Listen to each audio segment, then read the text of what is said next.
The quantum-locked fleet of the Vorktian stellar commonwealth materialized above Earth like a constellation of artificial stars, their ships' pristine hulls reflecting sunlight in impossible geometries. Each vessel existed simultaneously in multiple quantum states, a technological achievement that had made the Vorktians the undisputed masters of 12-star systems. At the heart of this majestic fleet, the command ship, Eternal Certainty, pulsed with barely contained energy, its quantum field generators humming in perfect harmony. High Commander ZYXO stood at the observation deck, his crystalline exoskeleton refracting light in patterns that indicated supreme confidence. 3 sets of arms folded across his thoracic segments as he regarded the blue planet below with what passed for amusement among his kind. Another primitive world, he transmitted to his senior staff through quantum-entangled and neural links. Though I must admit, the shade of blue is pleasing. His second-in-command, Technical Director Venare, approached with characteristic caution. Her exoskeleton displayed more subtle light patterns, indicating concern. High Commander, our initial scans of the planet's magnetosphere show some unusual. Unusual for primitives who haven't even colonized their own solar system, ZYXO interrupted, his crystalline fragments clicking in what the crew recognized as laughter. Begin standard first contact procedures. Let's show them what true civilization looks like. The Vorktian fleet's arrival had not gone unnoticed on Earth. At the Global Space Defense Command in Geneva, Dr. Sarah Chen stared at her holographic displays with growing concern. The quantum field readings from the alien vessels were like nothing she'd ever seen. They're literally holding their atomic structure together through quantum manipulation, she explained to General Santos, who stood behind her with arms crossed. It's brilliant engineering, but... But what, Doctor? The General prompted, noting the worry in her voice. But they're doing it in complete isolation. Their ships are designed to operate in the quantum vacuum of deep space. Earth's magnetosphere it's like a quantum soup in comparison. The interactions could be unpredictable. Before the General could respond, the main screen lit up with the first transmission from the alien fleet. High Commander ZYXO's image appeared, his crystalline form casting rainbow refractions across the command center. People of Earth, the translation matrix rendered his quantum pulses into speech, we are the Vorktian Stellar Commonwealth. Your world has been chosen for the privilege of trade and cultural exchange with a superior civilization. Prepare to receive our delegation. Dr. Chen quickly composed a response message, including detailed data about Earth's magnetic field characteristics and potential quantum interactions. The Vorktian response was immediate and dismissive. Our quantum-locked technology has conquered the gravitational forces of black holes, ZYXO transmitted back. Your planetary field is insignificant in comparison. We will demonstrate our mastery of quantum mechanics by descending through your atmosphere at dawn tomorrow. Prepare to be enlightened. In the hours that followed, Dr. Chen and her team worked frantically to model the potential interactions between the Vorktian quantum fields and Earth's magnetosphere. The simulations painted an increasingly alarming picture. Their quantum-locked hulls are maintaining stability through constant field adjustments, she explained to an emergency meeting of the Global Science Council. But Earth's magnetic field isn't uniform, it's dynamic, constantly shifting. When their ships hit the Van Allen belts. They're not listening to our warnings, General Santos added. They're treating this like a parade. Dr. Chen pulled up a new simulation. Then we need to prepare for rescue operations. Because when those quantum fields start interacting with our magnetosphere, their ships won't just fail, they'll experience cascade quantum decoupling. In English, Doctor. Their ships will literally start existing in multiple states at once. And not in the controlled way they're designed for. She paused, looking at the simulation again. We need to get our magnetic shielding technology ready. It may be primitive by their standards, but it works with Earth's magnetic field instead of trying to ignore it. As dawn approached, the Vorktian fleet began their descent formation. High Commander ZYXO stood proudly on his bridge, preparing to demonstrate the superiority of Vorktion technology to yet another primitive world. He remained oblivious to the growing concerns of his technical staff, who had begun detecting subtle anomalies in their quantum field matrices. On Earth, Dr. Chen and her team watched with a mixture of dread and determination as they prepared their rescue vessels. Sometimes, she reflected, the most advanced solution wasn't the best one. Sometimes understanding the fundamental forces you were dealing with mattered more than trying to bend them to your will. The first light of dawn touched the Vorktion fleet, their quantum-locked hulls shimmering like liquid diamonds. In less than an hour, they would learn that lesson the hard way. The first signs of trouble appeared as the Vorktion fleet entered the outer edges of Earth's magnetosphere. Subtle at first, microscopic fluctuations in their quantum field matrices that would have been imperceptible in the void of deep space. But here, in the quantum soup of Earth's magnetic field, these tiny disturbances began to multiply. Technical Director Venare noticed it first, her sensor arrays detecting an unusual harmonic in the quantum stabilization fields. High Commander, she transmitted, her crystalline form flickering with concern patterns, the outer hull's quantum state is showing signs of destabilization. ZYXO dismissed her concerns with a casual wave of his upper arms. Minor fluctuations are expected when entering any planetary system. Increase power to the quantum locks. His exoskeleton pulsed with pride patterns as he addressed the fleet. Begin the descent sequence. Let us show these primitives what true mastery of physical laws looks like. In Geneva, Dr. Chen's monitoring systems were screaming warnings. The holographic displays showed cascading patterns of quantum interference that made her heart race. They're hitting the Van Allen belts, she announced to the crisis team. And their quantum fields are trying to compensate in exactly the wrong way. The massive screens showed the Vorktion fleet, their perfect formation still intact but their hulls beginning to shimmer in ways that violated several laws of physics. Each ship was surrounded by a growing halo of quantum possibilities, multiple states of existence bleeding into one another. They're increasing power to their quantum locks, one of her assistants reported. It's making things worse. Of course it is, Dr. Chen muttered. They're fighting against the natural quantum states of our magnetosphere instead of working with them. She turned to General Santos. Launch the rescue fleet. They're going to need us sooner than they think. Aboard the Eternal Certainty, the situation was deteriorating rapidly. The ship's quantum core, normally a perfect symphony of synchronized states, began to produce discordant harmonics.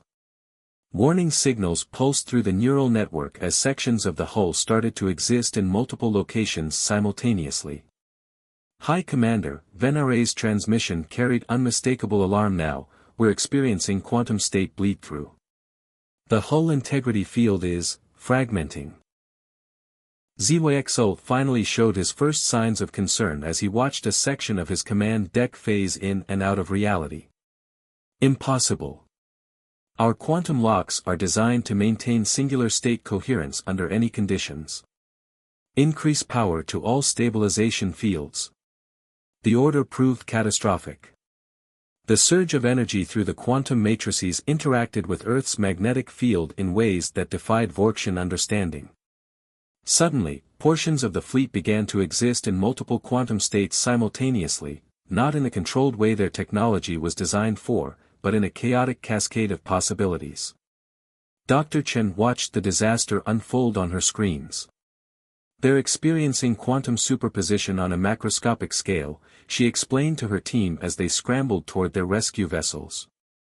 Their ships exist in multiple states at once, but without the control systems to maintain coherence. The Vorktion fleet's perfect formation dissolved into chaos. Ships flickered between states, their hulls becoming transparent, solid, and non-existent all at once. Crew members found themselves experiencing multiple timelines simultaneously as the quantum fields that held their vessels together began to unravel. This is Earth Space Defense Command to Vorktion Fleet, Dr. Chen broadcast on all frequencies. Your quantum field matrices are critically destabilized. Cut power to your quantum locks immediately and prepare for emergency rescue operations. ZYXO, watching in horror as his mighty fleet began to dissolve into quantum uncertainty, finally faced the unthinkable possibility that his civilization's greatest technological achievement had met its match in the simple, natural phenomena of a primitive world. Impossible, he transmitted, his patterns showing disbelief as sections of the eternal certainty phased in and out of reality around him. Our technology, our mastery of quantum mechanics, is impressive, Dr. Chen's voice came through clearly. But you're trying to impose quantum certainty on a system that naturally exists in multiple states. You're fighting against the fundamental nature of our planet's magnetic field, and you're losing. The first Earth rescue vessels launched from their bases, their hulls protected not by quantum locks but by carefully designed magnetic shields that worked in harmony with the planet's natural fields. As they approached the dissolving Vorktian fleet, Dr. Chen's voice carried both urgency and determination. Cut power to your quantum systems now, before the cascade becomes irreversible. We can save your crews, but you have to stop fighting against our planet's natural quantum state. As the eternal certainty began to split into multiple quantum echoes of itself, High Commander ZYXO faced a choice between pride and survival. Around him, the most advanced fleet in known space was being undone not by superior technology, but by its own inability to adapt to the natural laws of a world it had dismissed as primitive. The rescue operation was about to begin, and with it, a lesson in humility that would reshape the relationship between two civilizations. The quantum cascade effect spread through the Vorktian fleet like a virus, each ship becoming a kaleidoscope of possibilities. Where once proud vessels had hung in perfect formation, now ghostly echoes overlapped and intersected, crews experiencing multiple realities simultaneously as their quantum-locked technology failed to cope with Earth's magnetic field. Dr. Chen's rescue fleet approached the chaos, their magnetic shields humming steadily.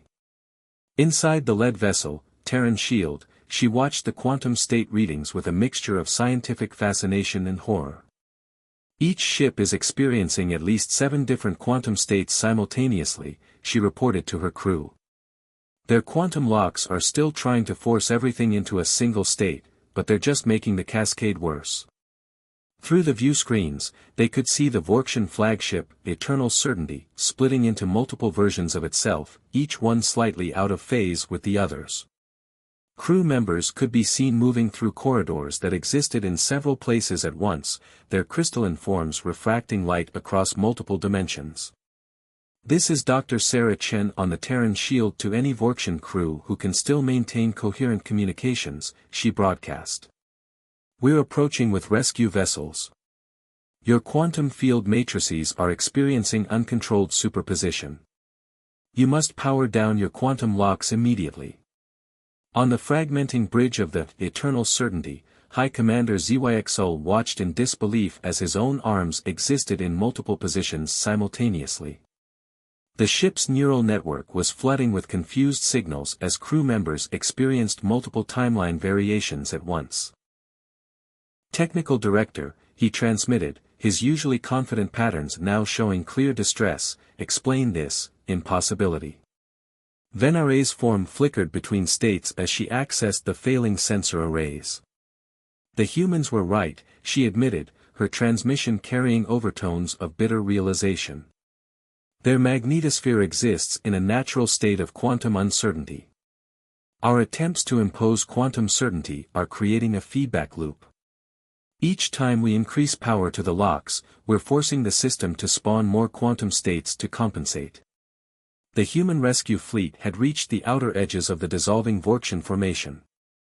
Their ships, though smaller and less advanced, moved with assured stability through the quantum chaos. Dr. Chen's voice came through again, clear and urgent. Your ships are experiencing quantum state multiplication at an exponential rate. In approximately 15 minutes, the cascade will become irreversible. You need to power down your quantum systems now. A massive shudder ran through the Eternal Certainty, as another wave of quantum dissolution spread through its structure. Sections of the ship began to separate along quantum lines, each version equally real and equally doomed. High Commander, Venare transmitted, her patterns showing naked fear now, we're losing containment of the quantum core. If it destabilizes completely, the entire fleet could collapse into a quantum singularity, Dr. Chen's voice cut in. Your technology is incredibly advanced, but right now it's working against you. Our ships use magnetic shielding that works with Earth's natural fields. Let us help you.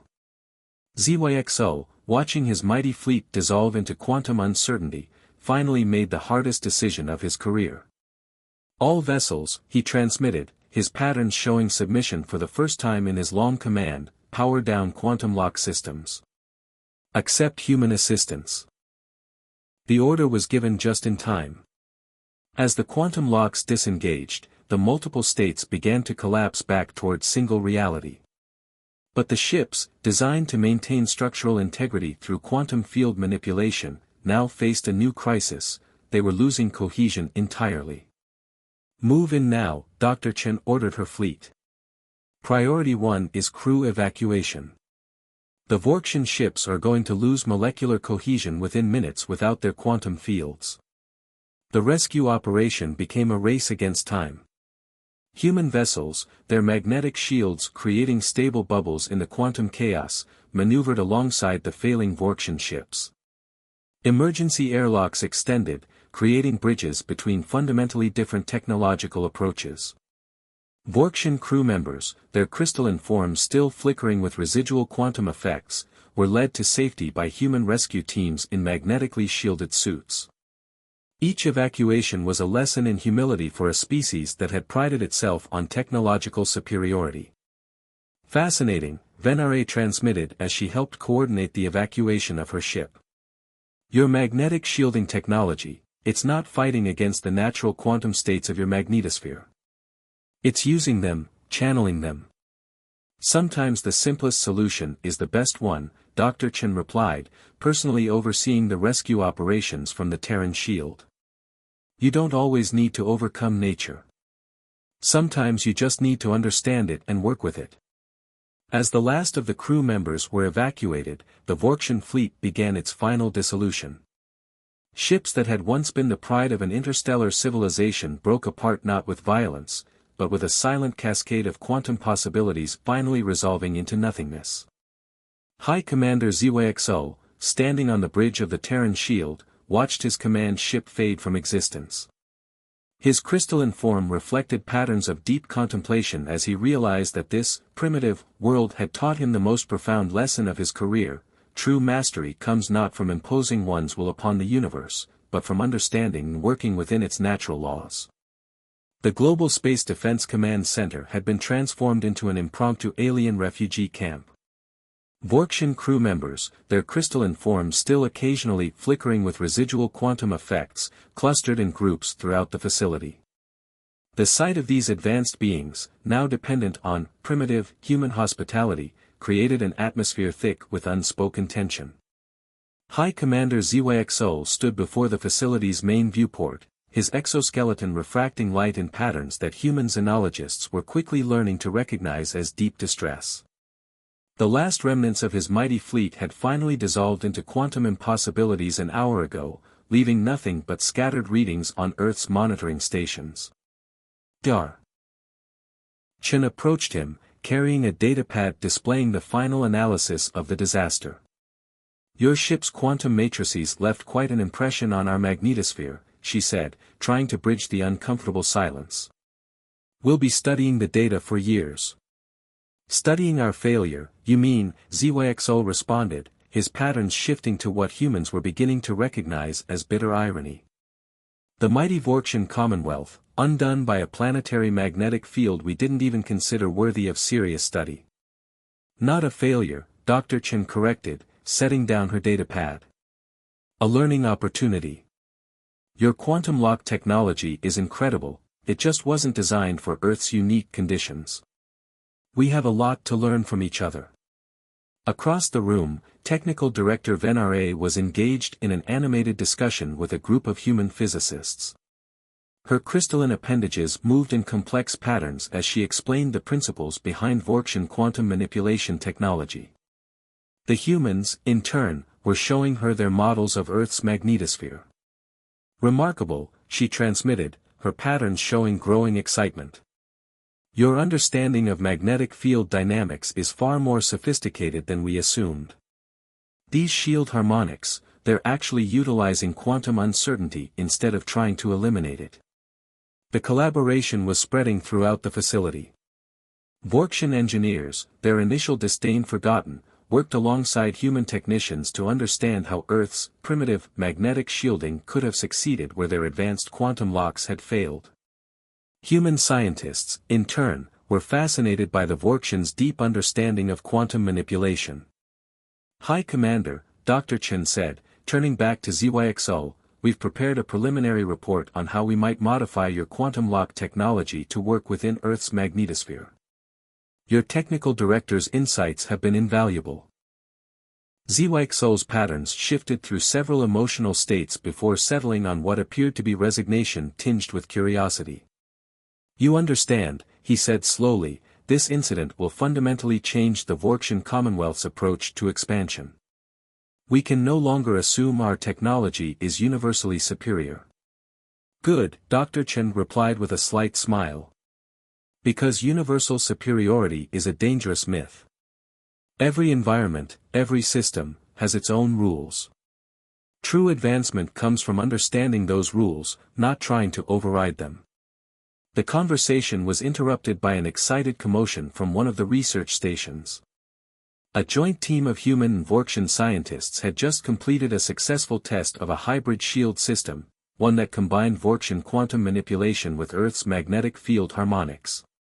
Impossible, ZYXO transmitted, his patterns showing disbelief as he watched the test results. You've managed to create a stable quantum field within the magnetosphere. By working with it, not against it, Venare explained, her excitement evident in her transmission patterns. The humans showed us how their magnetic shields create channels of stable quantum states within the natural flux of their magnetosphere. We've modified our quantum locks to follow these channels instead of trying to impose absolute stability. Dr. Chen pulled up a holographic display of the hybrid system. It's actually more efficient than either technology alone. Your quantum manipulation provides precision control, while our magnetic harmonics provide stability. Together, they create something entirely new. The implications weren't lost on anyone in the room. This wasn't just a technical solution, it was a symbol of what could be achieved when advanced technology was tempered by fundamental understanding, when pride gave way to collaboration. Perhaps, ZYXO transmitted, his patterns showing what humans were learning to recognize as thoughtful humility, we should revise our first contact protocols.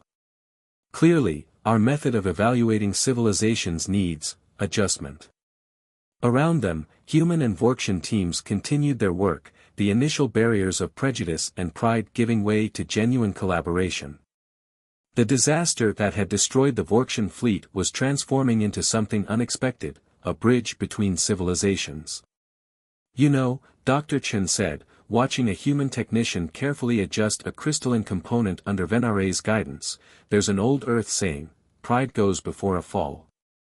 But what matters isn't the fall itself, it's what you learn when you get back up. ZYXO's crystalline form reflected light in what was becoming recognizable as agreement. The Vorktion Commonwealth had indeed fallen, but in doing so, they had discovered something far more valuable than technological superiority. They had found equals who could help them see the universe in a new way. 3 months after the quantum cascade disaster, the first hybrid shield vessel hung in Earth orbit, its hull shimmering with the combined energies of Vorktion quantum technology and human magnetic harmonics. The ship, appropriately named Convergence, represented more than just a technological breakthrough, it was a testament to how far both species had come. High Commander ZYXO stood on the observation deck of the Global Space Defense Command, his crystalline form now displaying patterns that the human staff had learned to read as quiet satisfaction. Beside him, Dr. Chen reviewed the final test data from the Convergence's maiden flight. The hybrid shields performed even better than our models predicted, she reported. The quantum fields are perfectly stable within Earth's magnetosphere, and early tests suggest they'll be even more efficient in deep space. Because they adapt to natural quantum states instead of trying to override them, ZYXL transmitted, his patterns showing what humans now recognized as wry amusement. A lesson we seem to be learning in more ways than one. The chamber below them buzzed with activity. Human and Vorktian scientists worked side by side, their initial awkwardness long since replaced by genuine collaboration. Technical Director Venare had become a familiar sight in Earth's research facilities, her enthusiasm for combining the two civilizations' technologies infectious. The Commonwealth Council has reviewed our reports, ZYXL continued, his patterns shifting to formal mode. They've approved a complete overhaul of our first contact protocols. No more demonstrations of superiority. No more assumptions about technological advancement correlating with civilization's worth. Dr. Chen smiled. I suppose having your flagship fleet quantum dissolve in front of a primitive world tends to change perspectives. Indeed. ZYXL's patterns showed what had become recognizable as embarrassed acknowledgement. But the Council has seen beyond just the technological implications. Your world has shown us that there are many paths to advancement. Understanding natural laws can be more powerful than trying to overcome them. Below, a group of human engineers was gathered around a holographic display of the new hybrid drive system.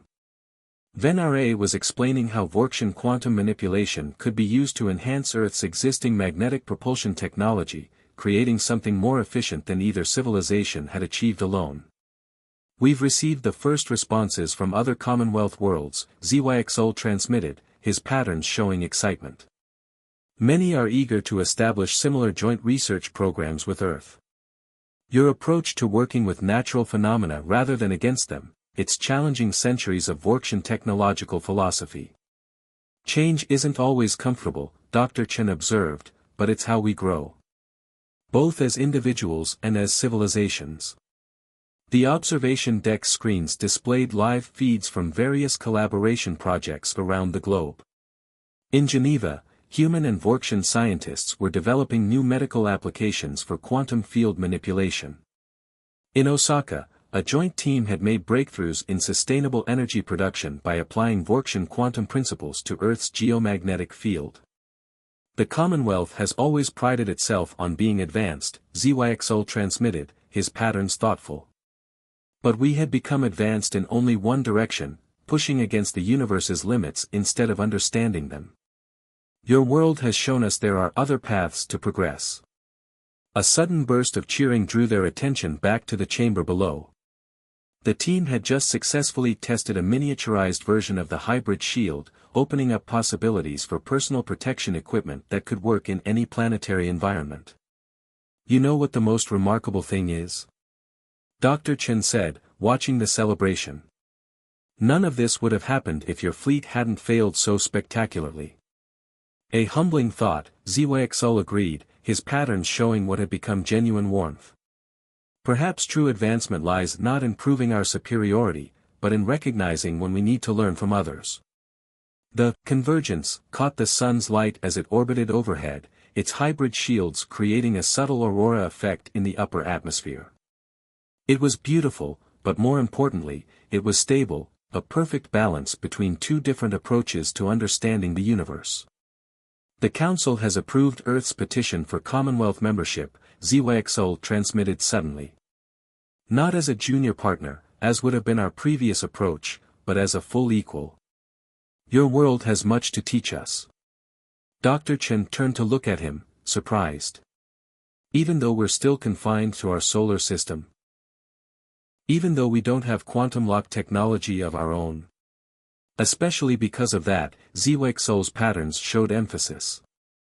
You've proven that advancement isn't just about having the most powerful technology.